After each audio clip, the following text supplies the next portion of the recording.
Hi everybody, it's David Reardon and welcome back to the Progressive Christianity Conversation. And today we welcome in yet another progressive evangelical, Doug Pagitt. Now Doug is a pastor at Solomon's Porch, that's a church in Minneapolis, Minnesota. He's also a speaker worldwide on subjects on leadership and Christianity and very involved in politics, which we're going to get into. And he's a wonderful writer of books, so check out the link below for all of those. Welcome, Doug. Thank you, David. Great to be here. Okay, so I used this word at the beginning, progressive evangelical, and it's an interesting term. I mean, I really just heard it for the first time about a year ago because I thought I knew what evangelicals were, and now we have this thing called progressive evangelicals, of which you're one, and you do self-identify as that. So what does that term actually mean to you? So I do use the phrase progressive evangelical. I use it to identify myself in the social setting of religious movements. I don't use it as a personal identifier, like I don't wake up at the start of the day and say, you know, you're a friend, you're a husband, you're a father, you're a progressive evangelical. It's not part of my identity. But I do recognize that in the landscape of social religious movements, evangelicalism has been in the United States a significant part of its history.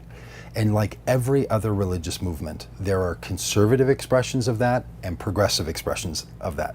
That comes as a surprise to a lot of people, especially if it's not your own group or your own tribe. Some people don't know that there's progressive Catholics. They don't know that there's progressive Methodists because they may have only known Catholics and Methodists that were conservative. Or the other side, they've only met Catholics who are very liberal on issues and they didn't know that many Catholics are very conservative. And so across every religious tradition, there are expressions that are conservative and expressions that are progressive. One of the reasons I like the word and have tried to use it over the last 20 years is the word because progressive has its root in progress, in contrast to conservation, which is what conservatism is. And I think that the Christian story from my religious life, and I think that the hope of humanity is that we continue to move together in some new ways to explore new possibilities and to live out new stories and new narratives. So I like the idea of progressive. If someone asks me if I'm a liberal, I am quite liberal in my perspectives of things, but that's not as intriguing to me as the idea of progress versus conservation.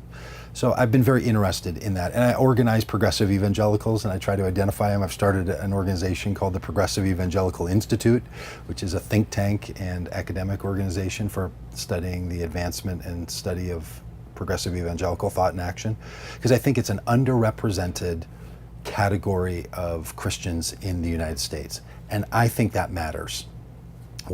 Because the storyline that we tell ourselves about the religion that exists in the United States, it's rooted deeply in Christianity. It's not the only religion, but it plays a disproportionate role.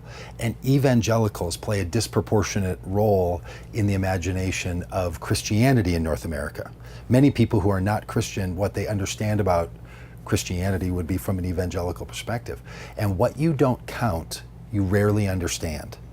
And if progressive evangelicals are not organized and therefore counted along with all the other religious expressions, not only are they not understood, but they're not paid attention to.